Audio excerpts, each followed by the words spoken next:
अस्सलाम वालेकुम, मेरा नाम है मुस्कान मलिक और हम यहाँ पे एक्चुअली अपनी यूनिवर्सिटी के साथ आए थे, बेरी यूनिवर्सिटी से।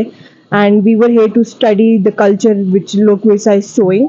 एंड वहाँ पे आते ही ये सिल्क वर्म्स के बारे में कुछ पता लगा विच इज़ वेरी फैसिनेटिंग कि सिल्क वर्म्स जो बेसिकली सिल्क हम पहनते हैं वो बनता कैसे, कहाँ से आता है। So got to know about that and it was very interesting. Cycle है, कहाँ से शुरू होता है कहाँ तक। ये 5 इसके स्टेजेस होते हैं और ये इसका हैचिंग स्टेज है।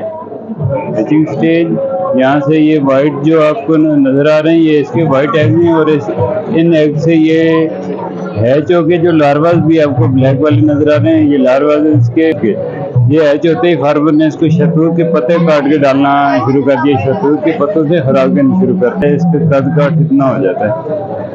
ये इसका पहला स्टार कहते हैं, पहली दर्जे ये पहले उसमें स्टेज में पहुंच जाता है। ये बढ़ के इतना हो जाता है, ये इसका सेकंड स्टार है और कीड़े का साइज कद काट इतना हो जाता है। शहतूत के पत्ते ये खाता रहता है। उसके बाद अगले स्टेज पे ये बढ़ के इतना हो जाता है, इसका कद काट इसका साइज इतना हो जाता है। शहतूत की खुराक ये खाता रहता है, सुबह दोपहर शाम फार्मर इसको डालते रहते हैं और ये बढ़ता रहता है। अगले स्टेज में ये इसका फोर्थ स्टेज है, इसमें कीड़े के कद काट इतना हो जाता है, इस जसामत को पहुंच जाता है। इसके बाद इसका आ जाता है फिफ्थ स्टेज, इसका आ जाता है 5वां स्टेज। यहाँ पे कीड़ा पहुंच के एडल्ट हो जाता है और ये रेशम लगाने से स्पिनिंग करने के काबिल हो जाता है और यहाँ पहुंच के इसने स्पिनिंग शुरू कर देनी है।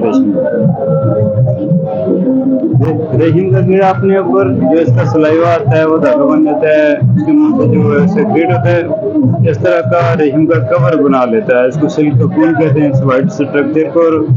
रेशम का कीड़ा इसके अंदर बंद हो जाता है, वो अपने ऊपर एक कवर ड्रेप अप कर लेता है। इसको फार्मर फिर ये तैयार होगी रेशम, इसको फार्मर पिकिंग करके इसको सन ड्राई करते हैं, 3-4 दिन इसको धूप में डालते हैं। इसके अंदर वाला ये वाला पीपा डेड हो जाता है धूप से, सन ड्राई करने से, और ये आइटम सेल के काबिल हो जाता है। फार्मर ने अब इसको सेल आउट करके अर्निंग करनी होती है। ये सिल्क कोकून है, ये रेशम के कीड़े ने तैयार कर लिया अपने ऊपर, इन्हें रेशम लपेट लिया। इसको फार्मर ने सन ड्राई करके बेच दिया और खरीदार लेके इसको अपनी इंडस्ट्री पे ले गया, जहाँ उसने खरीदार ने ये सिल्क की रेलिंग यूनिट लगाया होता है और इसमें उसने अब इसको आम रेशम को काबिल इस्तेमाल में यूजेबल फॉर्म में लाना है। इस हाम रेशम से आपने उसने धागा रील करना है। इस हाम रेशम को फार्मर को जो होगा धागा रीलर वो इसको पानी में डालेगा, बॉयल करेगा। बॉयल करने से इसके ऊपर जो वाइट प्रोटीन है ये प्रोटीन हाल हो जाएगी, पानी में डिजॉल्व हो जाएगी और धागा आजाद हो जाएगा। धागा फिर रील होना चाहिए। अब ये रील हो रहा है, ये इसका ओरिजिनल कलर है। जो उसका ओरिजिनल कलर होता है वो ये होता है। अब धागा रील हो रहा है, ये धागा कल तैयार होकर टेक्सटाइल इंडस्ट्री को जाएगा।